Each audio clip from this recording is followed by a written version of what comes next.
We are gonna, with the posters, it's a little difficult to, audience.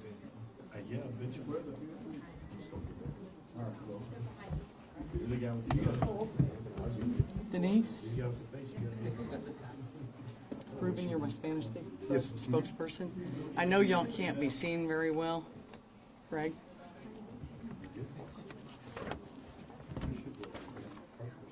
I'm gonna give it to Barbara. Barbara? Come on. You just stand next to her. Denise, you want to come over here? We'll give a little balance. Okay. The show, and then we'll switch. Okay, that makes sense.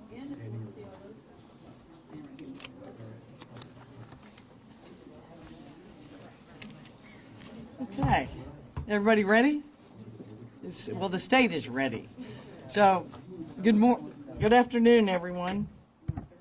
Is this working? Okay, great. Good afternoon. I'm Harris County District Attorney Kim Ogg, and I welcome media to the CJC and the 12th floor of our District Attorney's office.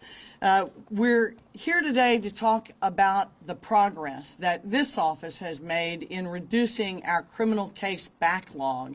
And what we've got is a 100-day report for you. So the first 100th day of 2023 was Monday, and we're going to talk about that today. I'm joined by many members of our staff and also by the Virapins, a couple who lost their son to murder several years ago. I'll be joined by some of my bureau chiefs here.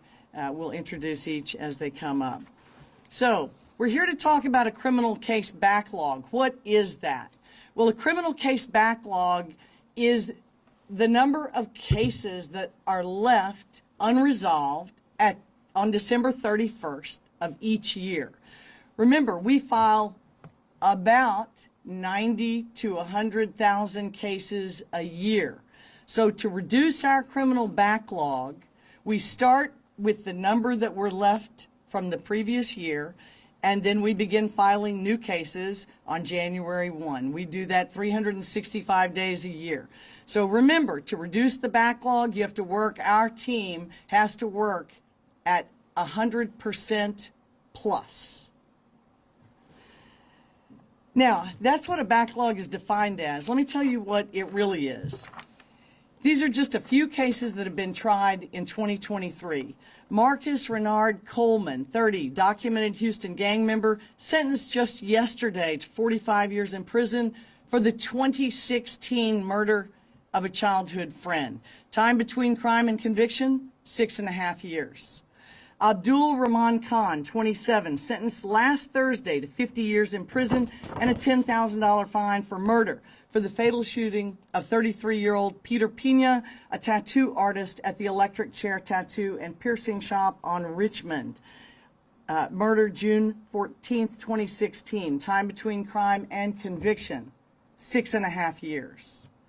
Shabora Latrice Thomas, who drowned her 2 children, ages 5 and 7, August 12th, 2016, pleaded guilty to 2 counts of murder February 27th in exchange for 40 years in TDC. Time between crime and conviction, more than 6 years. I could go on, but I think you get the idea. So we are grateful for the increase in jury trials and our movement in the courthouse, and we have a long way to go. Now, a criminal case backlog is like a cancer. Left untreated, it will grow until it eventually strangles its host. In this case, the justice system. And when the system fails to resolve cases timely, and when justice is delayed, families of crime victims suffer. Prosecution has problems with delay as well. Witnesses disappear, they're killed, they go to prison, they become fearful and change their testimony. Evidence can be lost. Police, lab techs move. Many difficulties ensue in the pursuit of justice when it is delayed. And for those on bail, the longer a high-risk accused defendant is out on bail on the street, the longer everyone else is at risk. So we have many important public policy reasons for attacking this backlog, just like we would attack a body sick with cancer. Now, our justice system is like an assembly line. Each component, from the police to the prosecution to the courts to the jails, we all have our part. And so today, we're here to discuss our part, what we've done, and the results that we have reaped. As of Monday, the 100th day of 2023, our criminal case backlog has been reduced by more than 21% since its zenith in June of 2021. And our historical criminal case backlog chart shows you this terrific reduction, this important reduction from 145,000 or so down to 114,000. And active cases currently on docket before judges in our prosecutors' hands, not fugitives, people who are on the docket. We have reduced that number to 69,533, almost an even split, 38,000 felonies, 30,000 misdemeanors with some change. It represents terrific work by many of the lawyers, the investigators, and our civilian employees here at the DA's office. We've taken some very purposeful measures to attack our backlog. The first was a triage program, overtime. We did not, in spite of the increase in population, receive an increased budget that is significant. We did not receive increased staffing that was significant. Even still, we have worked our current staff nights and weekends for overtime, and the result of that has been that they have been able to triage, just like in an emergency room, the low-end cases to see if we can reach some alternative disposition or solution for nonviolent cases. And it has left more time during the workday to triage our most violent crimes. Now, how are we with our part in the system to prioritize violent crimes? We don't control the scheduling of the courts. We don't control the commission of crimes and the investigative process by police. And so what I did was I took the good ideas of many of my employees, a group got together, and their idea was a homicide division. And it was a great idea. And what we did is we have taken 12 of our most experienced and skilled prosecutors, 6 of our most experienced and skilled investigators, and we have assigned them all of the capital murders, many of the capital murders that were pending, and all of the new capital murders. Some still go to specialty divisions, but by and large, this is the group handling, working up, and pushing these homicide cases to trial. And I'd just like to ask everybody here on the homicide, in the homicide division, to please raise your hand. And if you will, everybody else, will you please join me in a round of applause?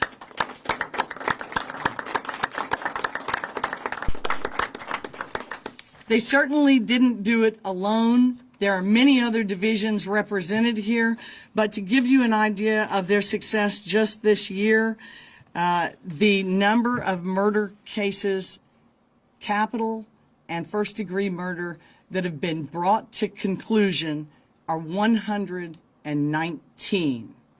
Now, if you look at our chart of, and I don't know if it's up here, I don't think it is, but our pending capital murders and murders right now, it's like a city of murderers.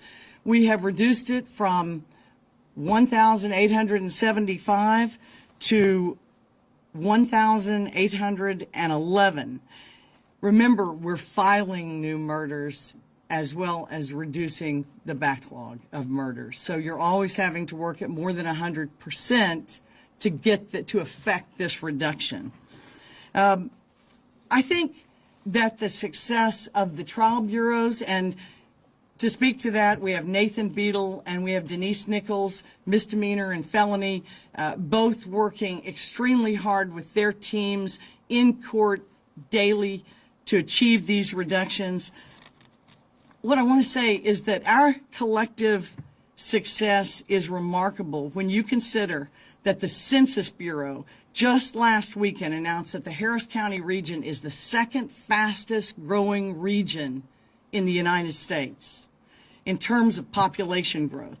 And yet our staff and budget have not been increased proportionately. And what that does is make me very, very proud of the commitment of every employee of this office who's dedicated themselves to seeing that justice is done sooner rather than later, who are committed to bringing faster and more complete resolution to crime victims like you will hear from in just a moment. At this time, I'd like to introduce Nathan Beadle, Bureau Chief of our Misdemeanor Division, just tell you a little bit about how they've been working in our county criminal courts at law to reduce the backlog. Nathan? Thank you, Kim. Can everybody hear me? I was asked to describe what we do in general real quickly. We handle some very routine cases that you're probably familiar with. Assault family member cases, thousands of them. DWI cases, thousands of them. Several other crimes such as burglary of a motor vehicle and that sort. I wanted to talk a little bit about some of the numbers specifically that Kim raised. Currently today we have 30,000 and change cases that are active. I have 48 people to handle those cases. That's the resources that we have on a daily basis to handle some of these public safety related issues that there are many. At the height of COVID, we had 44,000 cases in June of 2021. So that's roughly about a 14,000 case reduction. How did this take place? This took place by hard work. That's what it takes. When you have 48 people working their regular shifts, then working 4-hour shifts, sometimes multiple days a week, that's both in the felony and misdemeanor level, you are burning these extremely competent professionals to their core. And that's how it was done. And that's how we're going to continue to do it.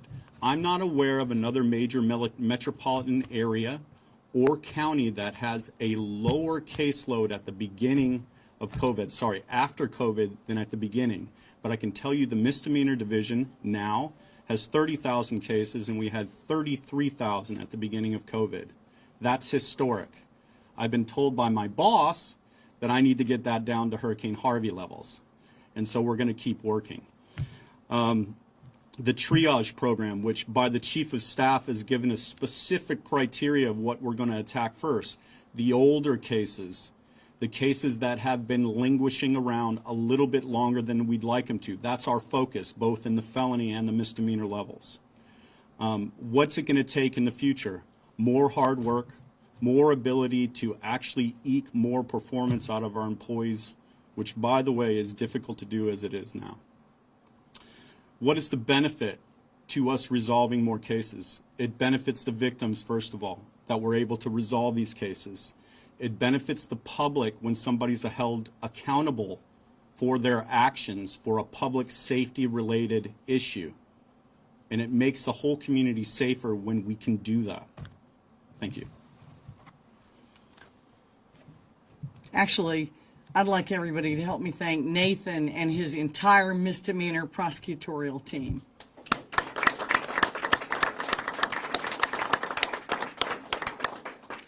Please welcome Denise Nichols, who's speaking for the Bureau Chief of the Felony Trial Bureau. Denise herself is the Division Chief of our Sex Crimes Division dealing with children. Denise?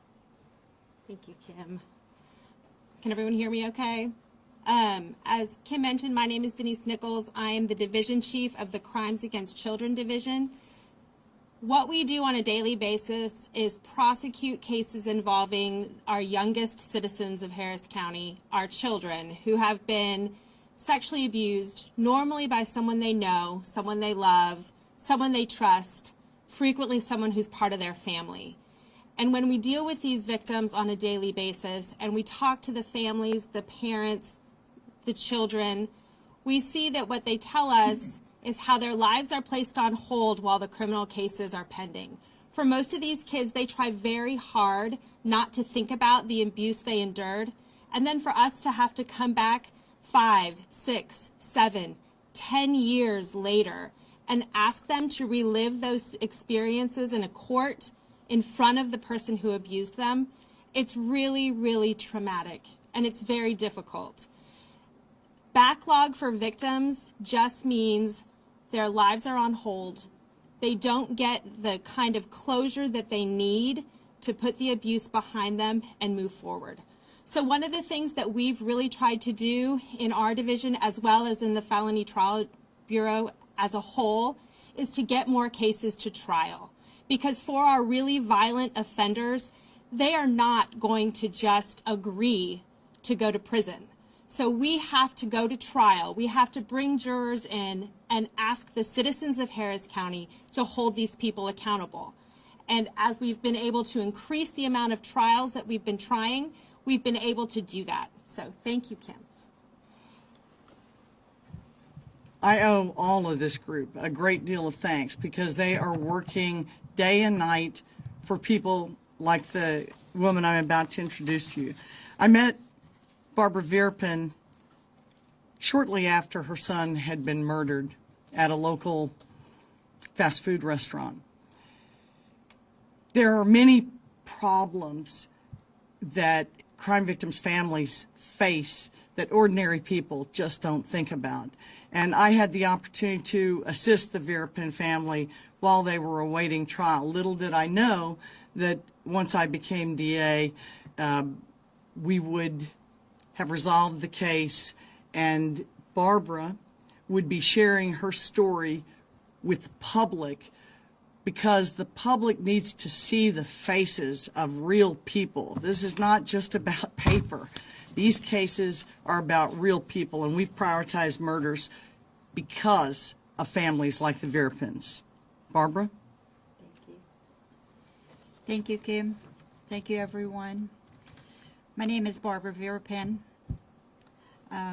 My son was murdered on 5/29.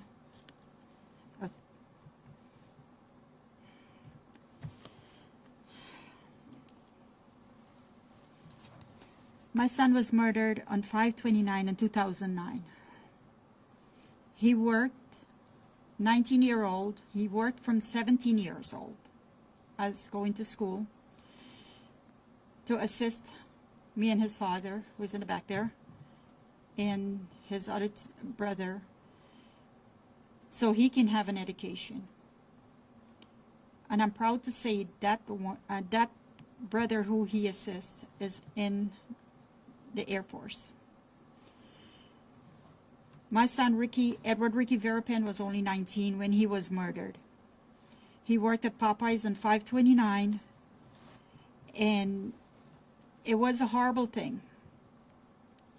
He was killed on 5/2/09. He worked on 5/29. So those numbers might be lucky to some people, but it was not lucky for us on that day. It feels like this happened just yesterday. He has a family that he loved. He's a loving person. He worked so hard to make sure that everyone is okay. He loved all his cousins. He loved little kids, and he would do anything for little children.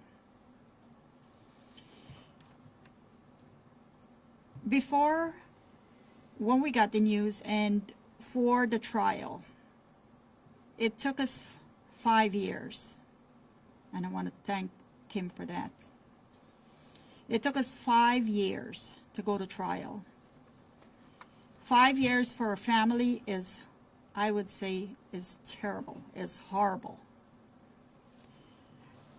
I do not want to see anyone, any family,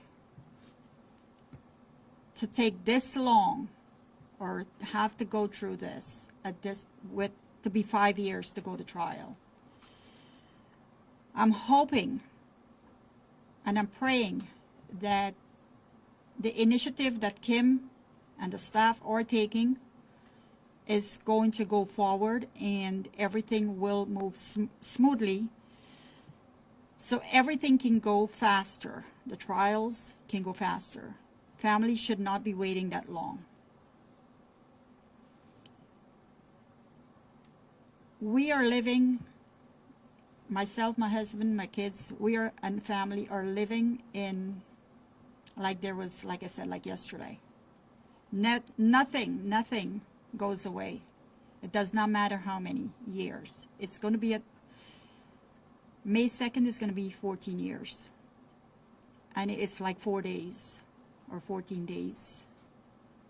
There is not a day that myself or my husband doesn't cry for him.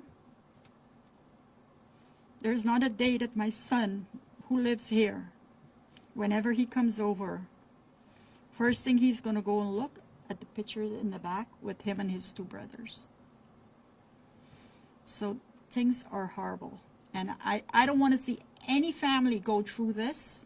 I do not want to see any family to take this long for trial. I'm just hoping this can go through as a smooth process. Families can get what they needed. It took us over 5 years for us to get what we needed. Hopefully, it is something that we were looking for, and I must say yes. I do not want to see anybody go through this. I forgive whoever did it. I forgive everyone. Life has to go on, but families should not go through this trauma. I do hope, Kim, that whatever you are looking for and you and your staff are working for will be there soon. It's going to be a smooth process, and I know it's going to be there. Thank you. Well, I can assure you, Barbara, that we're working for you and others like you. And it's very important to me that the public know how hard our prosecutors and investigators do work for their safety, for the justice of the accused. You know, delay doesn't benefit the accused either. And for those who the evidence isn't sufficient or who are eventually acquitted, they wait as long as the victim. So delay doesn't benefit anyone. It hurts us all. I'm very, very proud of our staff, and I wanted to thank them personally for the hard work that they have done. This is a major accomplishment. Cases can only be resolved 3 ways: through plea, through trial, or dismissal. And this group, along with several hundred others, work every day, 365 days a year, to make sure that we can bring justice to the victims, the accused, and the community in every single case. With Senate Bill 402 having passed the Senate with a 30-0 vote, we hope that our legislative push to the senators, carried by Senator John Whitmire, will pass the House and shortly become law, because murder and capital murder trials should be prioritized, just like child abuse cases are now, just like domestic violence cases are now. That's why I created this squad, so we're looking forward to a successful bill passage as well. Thank you all. That concludes this media interview in English, but not in Spanish. Ruben Perez is our Special Crimes Bureau Chief. I hadn't forgotten you, but it wasn't a very smooth transition. So, Ruben Perez, Bureau Chief, Special Crimes, Spanish Media. Thank you, Kim. Gracias, Kim. I'm going to start off in English for just a split second, okay? Ms. Barbara, on behalf of all of us, thank you for your patience, your support, and all of us professionals who have been in this line of work for so many years and dedicate our lives, our careers to this process. Still, I want to thank you for your patience and your support. I'm going to transition to Spanish. Mi nombre es Rubén Pérez, soy jefe, soy fiscal y soy jefe de la División de Crímenes Especiales. De parte de la fiscal del distrito del condado de Harris, KHOU, vamos a anunciar sobre los éxitos de la Oficina de la Reducción de la Acumulación de los Casos Penales. Como dijo la fiscal KHOU, la acumulación de casos penales es como un cáncer. Si no se trata, sigue creciendo. Nuestra oficina hemos estado luchando para reducir la acumulación de estos casos penales. La fiscal KHOU lanzó la División de Homicidios el año pasado. También las fiscales trabajamos por la noche y los fines de semana, todos los días, 7 días a la semana, para implementar un programa de clasificación, el triaje. Y hoy tenemos buenas noticias. Al partir del lunes, el día 100 de 2023, la acumulación de casos penales se redució a más de 21% desde su máximo en 2021.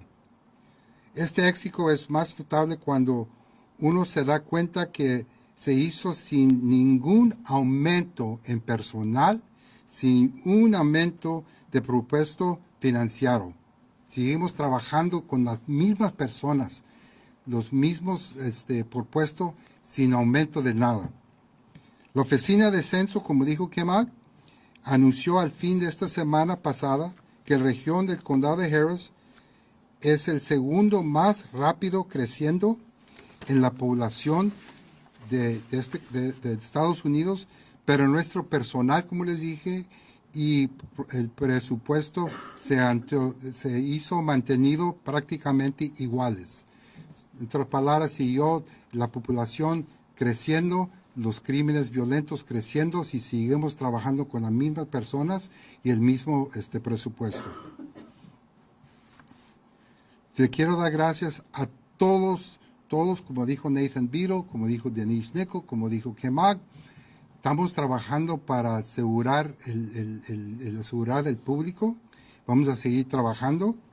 Como dijo Kim, si se dura mucho un caso, no es justo para la víctima ni para el acusado. Y otra vez le voy a dar las gracias a Ms. Barbara y a su esposo. Le voy a decir en español otra vez gracias por todo su apoyo, todo su apoyo en esperar que se haga juicio para su hijo. And again, Barbara, I'm going to finish this in English. Thank you again for your patience, your support, and finally justice was done for your son, and we look forward to bringing justice to all victims of crime in Harris County. Thank you. Gracias. All right, we can open it up. When we're looking at the criminal case backlog right here, the 20% decrease, like you mentioned, from 2021 to current, obviously that's a great decrease. Is there a reason, though, we don't see a breakdown from felony to misdemeanor in this triage program? We know, as you mentioned, that's getting those misdemeanor cases. So are we seeing a decrease with felony cases? So, great question. We have that chart, and we can get it to you after this press conference. Why did we not have it up? Too many charts. That's the only reason. Just a second. The most important thing you can see from our case filings, we have gone from an office that in the teens really filed more misdemeanors than felonies. Through the mental health diversion program and marijuana diversion program, that low-hanging fruit, as they would say, is not being filed. And so we gained ground, which gave us time to work on our more violent cases. But with Harvey and the pandemic, it really zenithed the massive caseload. So what you see in our case filings is that we're just filing about the same amount of felonies now as misdemeanors. But we've reduced our active, to answer you, our active felonies are down to 38,000 plus change, and our active misdemeanors are down to 30,000 plus change. So there's been a significant reduction in both. The felonies are harder to move because, just as Ms. Nichols stated, it's difficult for us to conclude cases where there's a life sentence as a possibility to get somebody to plead to an appropriate amount of time. And so we have to try more of those cases than we do the misdemeanors. But it has been day and night, weekend work for everyone. And the reason I created the homicide team, we are filing more violent felonies now than ever before. Our filings for murders and capital murders have literally doubled since 2019. We've gone from approximately 250 cases filed in 219 cases of murder and capital murder to 505 in 2022. 505 capital murder cases and murder cases. And you may wonder, are the solve rates better at the local PDs? We don't track that, but they appear to be, with the additional evidence from video cams, body cams, cell phones. Murderers and serious violent offenders are being caught faster and more often. There is less chance than ever for violent criminals to actually get away with it. And so it, in effect, doubles the tragedy. They're going to get caught, and yet the killing continues. And really quickly, with that 21% reduction, can you tell us how many of those cases were dismissed or what they were disposed of? I think that some people might wonder, are some cases just being cleared to be cleared? Some cases are not being cleared just to be cleared. We take a duty, we take an oath to follow the law, and we seek justice in every single case. Sometimes that's a dismissal, sometimes that's a conviction, sometimes that's an alternative sentence, which, by the way, often ends up in dismissal. So I can't give you this breakdown, but I can tell you I looked at the murder stat. I can't give you the actual breakdown of what became of every case. It's just too many. I can't, and we don't quite track it that way. But I can tell you, for example, in the murders, we've got, it looks like about well, I've got the numbers. Let me tell you what they are. Out of 119 murder and capital murder cases that have been resolved, 68 were resolved by conviction. 6 were no billed by grand juries, 4 were acquitted by juries, and 41 were dismissed. I looked at the reason for the dismissal of murders. The reason was generally the defendant pled in another case or account. The case was refiled. There were some, it's a much smaller percentage, insufficient evidence. But our dismissals are a broad category. So, for example, when we look at misdemeanors, sometimes we're criticized by some people for dismissing a lot of cases. Many of those are diversions, which I promised as part of my platform for this administration, and which, of course, are supported by many of the same people saying, gosh, look at your dismissal rate. So why cases are dismissed is very important. And we do have that breakout for 2022. Are you seeing more now compared to 2021 dismissals? No, actually, as more people are being caught for these violent crimes, there's a lot of evidence against them. What happens is in these murders and capital murders, when too much time passes, the witnesses disappear. And so that is the primary cause, some destruction of the evidence, that kind of thing. Those are the primary causes for the cases, the meritorious murders that are actually dismissed. The good news about that is there is no statute of limitations on murder. What other solutions is the county looking into to try to help reduce the backlog? You'd have to ask the county. Kim, given the backlog reduction, what is your average caseload for a prosecutor, and how does that compare with peer jurisdictions, say Cook County, Los Angeles County? So, in spite of our tremendous population growth, this office has not been grown accordingly or appropriately. So we are the lowest staffed office of the top 20 largest DA's offices in the country. Our caseloads are terrible. Our homicide prosecutors carry how many cases? 71 capital murders, 100 murders or capital murders, some of them. But our number 3 prosecutors in our trial courts sometimes carry 1,000 cases. And, you know, this this burns people out. Compared to the public defender's office, who has a caseload maximum of 150, unfortunately, we haven't been afforded that same professional limit. We need it.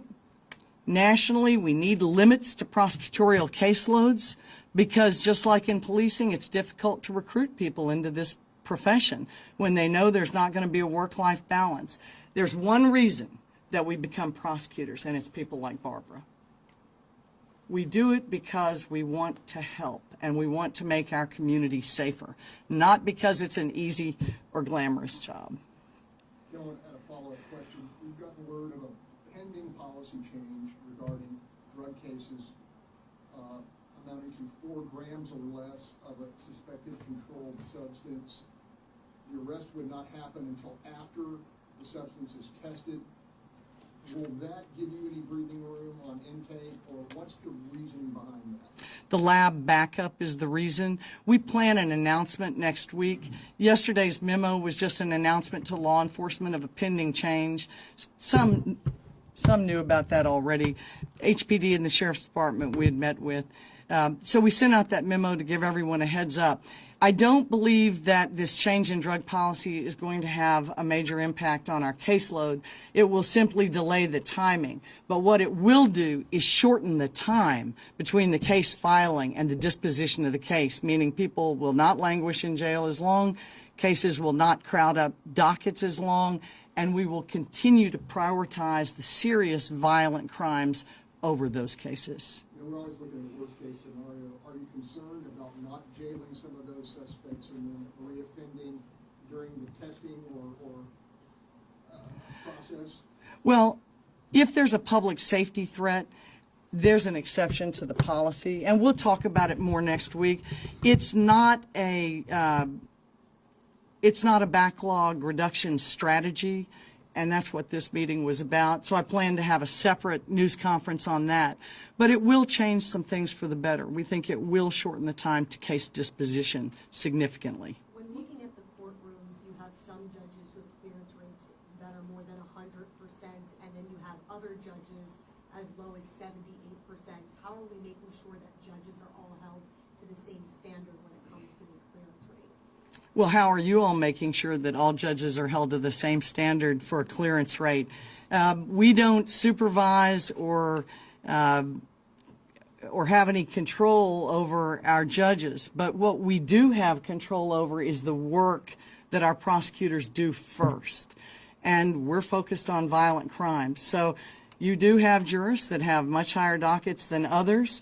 They control that with their trial schedule, the number of cases that they dispose of, the hours they keep, and the number of resets that they allow criminal defendants. We can only control our readiness for trial. Do you think those judges with the lower clearance rates are partially to blame for this?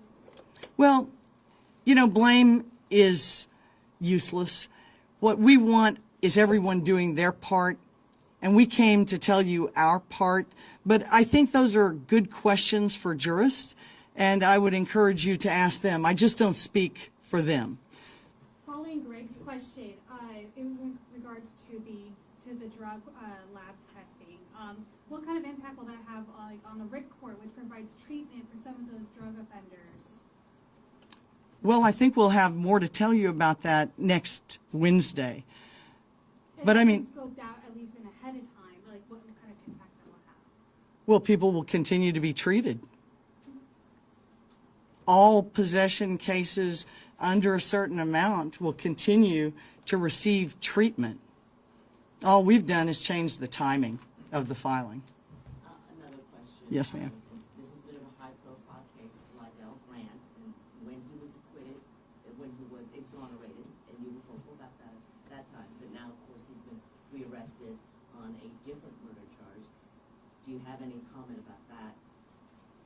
My first comment is to the family of this most recent victim. We share your anguish.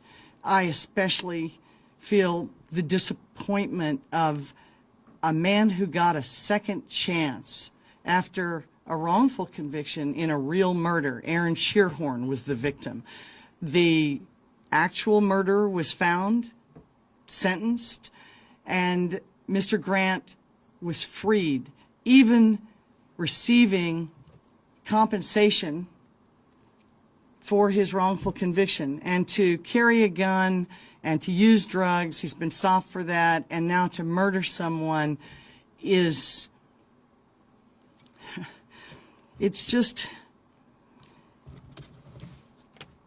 it's not frustrating, it's just tragic. And I'm just sickened by his actions on behalf of the family of this victim. An exoneration is based on the facts of that case. He was innocent of Aaron Shearhorn's murder. Someone else was guilty of it. But in this case, we've accused him, and we intend to bring the full force of the law down on Mr. Grant. The remuneration, as it were, that he received in wrongful conviction in the Shearhorn case, if he is convicted in this most recent road rage murder, what happens to that $600,000+? You know, it's my understanding that he remains entitled to that money, but it is also perfectly plausible to see the prospect of a civil case by the victim's family in this most recent murder against Mr. Grant for monetary damages. While we will prosecute and seek his incarceration for the murder, that family has a potential opportunity at civil recovery through a civil suit. And then you noted the tremendous amount of overtime your homicide squad has put in on these cases, 4+ hours on top of their daily shifts. No, that's not homicide. That's all of our trial lawyers, trial bureau, everyone. Every last one of you. I have to live with them. Is there any, I mean, do they get a little overtime? Yes, they get overtime pay, but let me say something. They get overtime pay, but I don't think that's why our team is working so hard. We are working for the Barbara Verpins of this community, and there's just no one's salary in here. They could all make more in private practice. There's no question. So they are all working this program, and I fear their burnout. I lose people because of the burnout, because of the caseload, because of the salaries, because of the lack of competitiveness with the private market. And what I would tell you is it all comes down to heart. How long do you think it's going to take to see like a significant dent in the backlog? We've been working so long, you guys, decreased it 21% since 2021. So what's it going to take to see, a big number and them not working so hard? So just respectfully, 21% is significant to us. Okay, and it's significant to victims.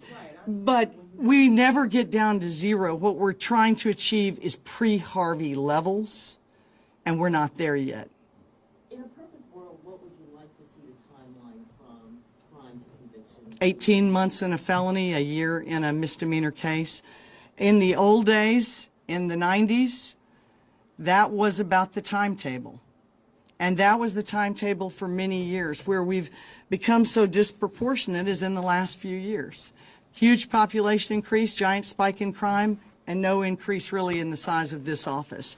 Opposition by Commissioner's Court in that regard in the face of thousands and thousands of crime victims. And we hope that that will change in this next and coming budget year.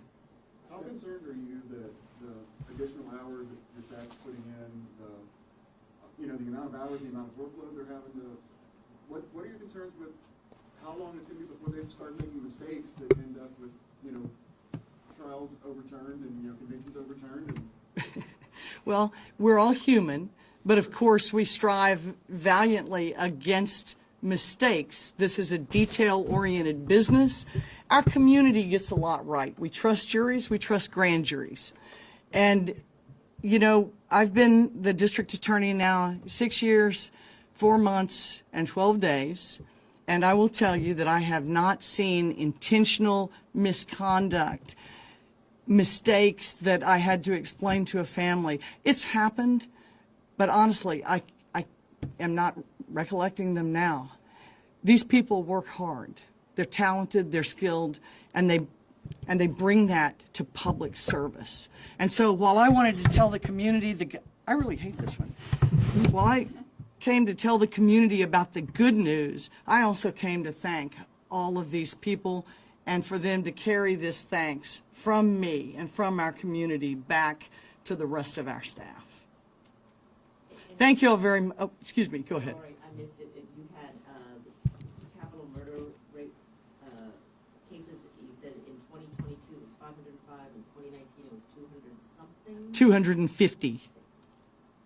A 100% increase in 3 years and 4 months in filing. Now, the number of homicides, the number of dead bodies, highest in 30 years was 2021.